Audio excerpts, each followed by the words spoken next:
রাসূল সাল্লাল্লাহু আলাইহি সাল্লাম বললেন, গলায় তাবিজ ঝুলানো শিরক। মান তাআল্লাকা তামিমা ফাকাদ আশরাকা। কেউ যদি তাবিজ ঝুলায় তাহলে ও শিরক করলো। যে কোনো তাবিজ, যে কোনো মাদুলি, কোরআন মাজিদের আয়াত লিখে তাবিজ ঝুলালে ডবল অন্যায় হয়। কোরআন মাজিদ কারো গলায় ঝুলে পায়খানায় যাওয়ার জন্য আসেনি, গলায় ঝুলে পেশাবখানায় যাওয়ার জন্য আসেনি। যে কোনো অন্যায় করবে কোরআন মাজিদের আয়াত গলায় করে, এটা নয়। এদেশের কোরআন মাজিদের প্রথমে দেখবেন কতগুলি নকশা করা আছে, এই নকশার তাবিজ ঝুলালে এই হয়।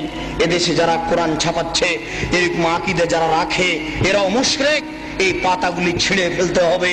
এরকম কোরআন ছাপায় যারা, তাদের বিরুদ্ধে যতদূর শক্তি প্রয়োগ করা সম্ভব তা করার জন্য চেষ্টা করতে হবে।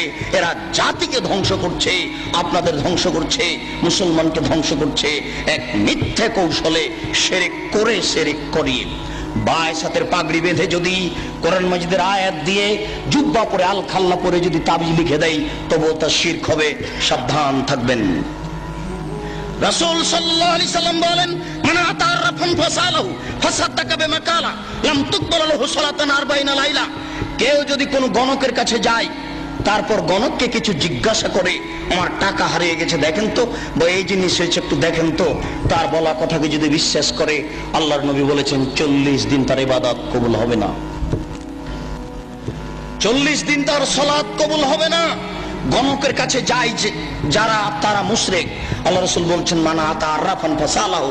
কেউ যদি গণকের কাছে আসে, এরকম লোকের কাছে আসে, ভাগ্য পরীক্ষা করে, তার হারিয়ে যাওয়া জিনিসকে জানতে চায়, তাহলে ও কোরআন মাজিদকে অস্বীকার করলো, মুহাম্মদ সাল্লাল্লাহু আলাইহি সাল্লামকে নাকচ করে দিল, ও যেন নবীকে অস্বীকার করলো, কোরআন মাজিদকে অস্বীকার করলো।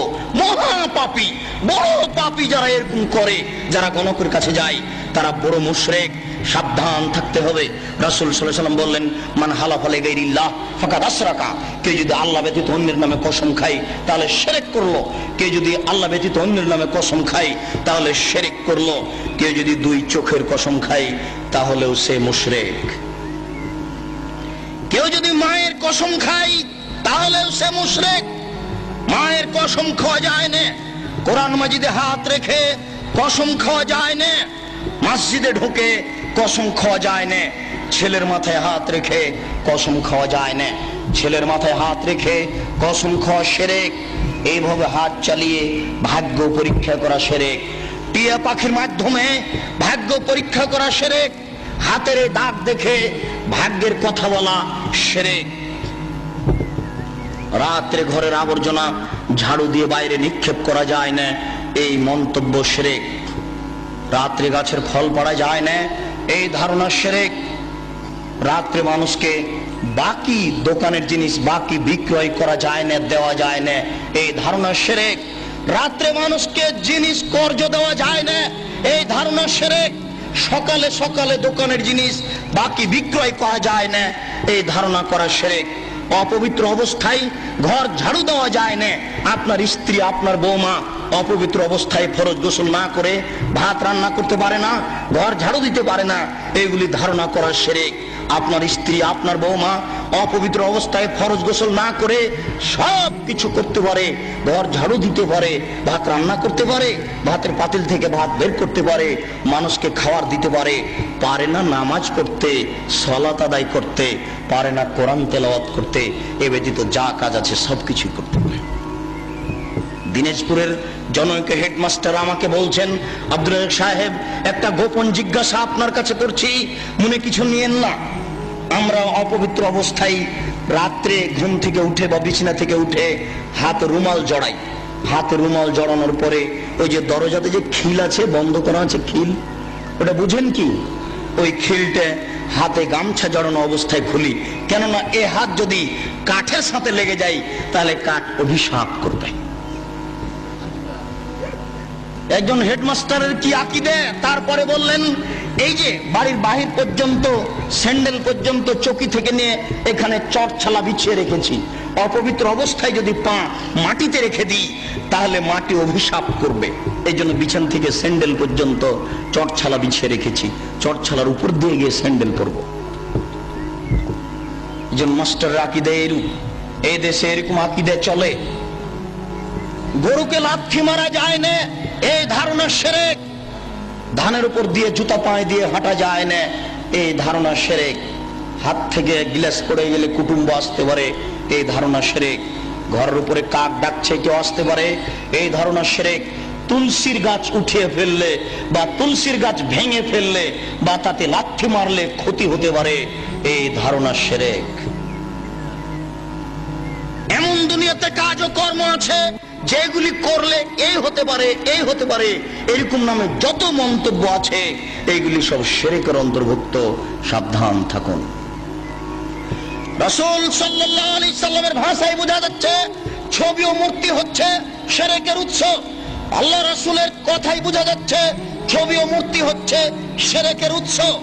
আলী রাদিয়াল্লাহু তাআলা আনহু বলেন, রাসূল সাল্লাল্লাহু আলাইহি সাল্লাম এক বৈঠকে বললেন, আলী লা তাদু তিনসালান ইল্লা তামাস্তাহু ওয়ালা কাবরান মুশরিফান ইল্লা শাওয়াইতাহু। আলী তুমি ছাড়বে না কোনো উঁচু কবর, সবকে ভেঙে সামান করে দাও। আলী তুমি ছাড়বে না কোনো ছবি মূর্তি, সবকে ভেঙে খান খান করে দাও, চৌচির করে দাও। বাড়িতে যে নেতা নেত্রীর ছবি ঝুলে রেখেছেন, এরকম ছবিকে সম্মান করা শিরক। পিতা মাতার যে ছবি আপনি বাড়িতে ঝুলে রেখেছেন, এরকম ছবিকে সম্মান করা শিরক, ছবিকে মূল্যায়ন করা শিরক।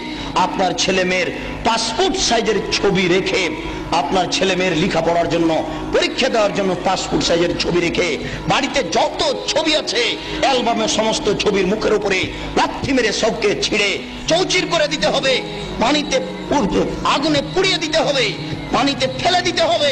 একে মূল্যায়ন করা যাবে না। 1971 সাল থেকে নিয়ে আজ পর্যন্ত এদেশের মাটিতে যত মূর্তি তৈরি করা হয়েছে, সমস্ত মূর্তিকে ভেঙে খান খান করে দিতে হবে, চৌচির করতে হবে।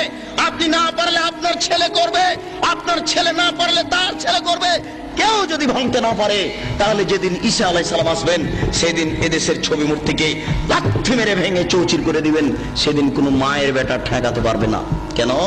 আল্লাহ রাসূল বলেছেন, ইয়াদখুলুল ইসলাম ফি কুল্লি বাইতি মাতারিন ওয়া বারিন ওয়া ইজ্জি আজিজিন ওয়া জুল্লি জালালিন। প্রত্যেক ইটের বাড়িতে ইসলাম প্রবেশ করবে, প্রত্যেক খড়ের বাড়িতে ইসলাম প্রবেশ করবে, শহরের বাড়িতে ইসলাম প্রবেশ করবে, গ্রামের বাড়িতে ইসলাম প্রবেশ করবে। সম্মান সহকারে, না অপমান সহকারে।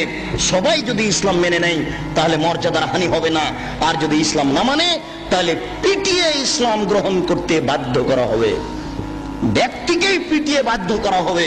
তাহলে ছবি মূর্তিকে সে সম্মান দেবে কি করে? ছবি মূর্তিকে সম্মান করা শিরক, মূল্যায়ন করা শিরক।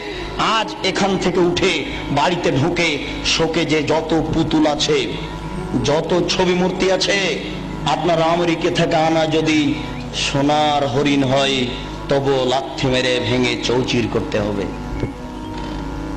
ওকে মূল্যায়ন করা যাবে না। ছবি মূর্তিকে মূল্যায়ন করা শিরক।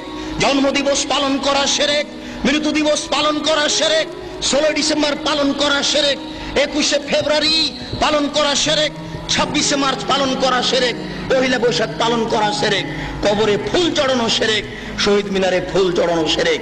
21শে ফেব্রুয়ারি যদি সারা বাংলাদেশের নারী পুরুষ পায়ের জুতা খুলে হাতে ফুল নিয়ে বরকতের কবরে দেয়, শহীদ মিনারে দেয়, তাহলে কি তারা বরকতের 1 পয়সা উপকার করতে পারবে? পারবে না। এই জন্য এরকম জাতিকে আমরা শিক্ষিত জাতি বলি না, এরকম হেডমাস্টারকে আমরা শিক্ষিত বলি না। এরকম জাতির, এরকম হেডমাস্টারের নিপাত হোক, এটাই আমরা চাই। যার দ্বারা জাতি উপকৃত হতে পারে না, যে শিক্ষিত সমাজের দ্বারা জাতি কবরে যায়, জাতির পরকাল হারায়, ওরকম শিক্ষিত সমাজ আমরা চাই না। আমরা চাই শিরক বিদআত মুক্ত সমাজ। যে শিরক বিদআত মুক্ত সমাজে আল্লাহকে সন্তুষ্ট করতে পারবো। অনেক সময় পাপ করলেও আল্লাহ ওরকম অসন্তুষ্ট হন না। শিরক করলে,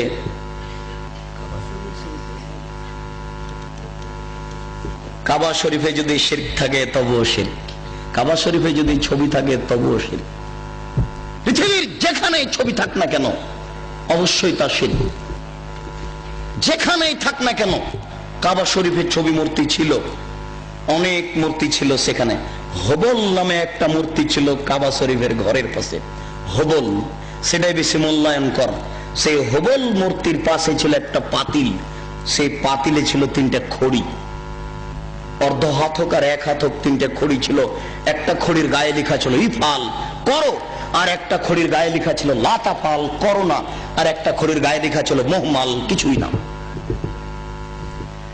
তারা ছেলে মেয়ের বিবাহ দিলে বা কোনো সফর করতে চাইলে বা কোনো পদক্ষেপ কাজের গ্রহণ করতে চাইলে ওই পাতিলের ভিতরে হাত ঢুকিয়ে খড়ি বের করত।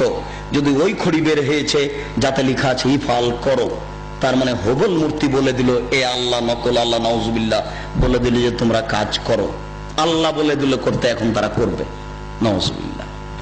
যদি ওই খড়ি বের হয় যাতে লেখা আছে লা তাফাল করো না, এখন ওদের নকল আল্লাহ বলে দিল যে এই কাজ করতে হবে না, মেয়ের বিবাহ দিতে হবে না, তাই তারা করবে না। তারা যুদ্ধের মাঠে জয়ী হলে বলতো উল হোবাল, উল হোবাল, এ হোবাল তুমি সম্মানী, তুমি জয়ী, তোমাকে আমরা মূল্যায়ন করি।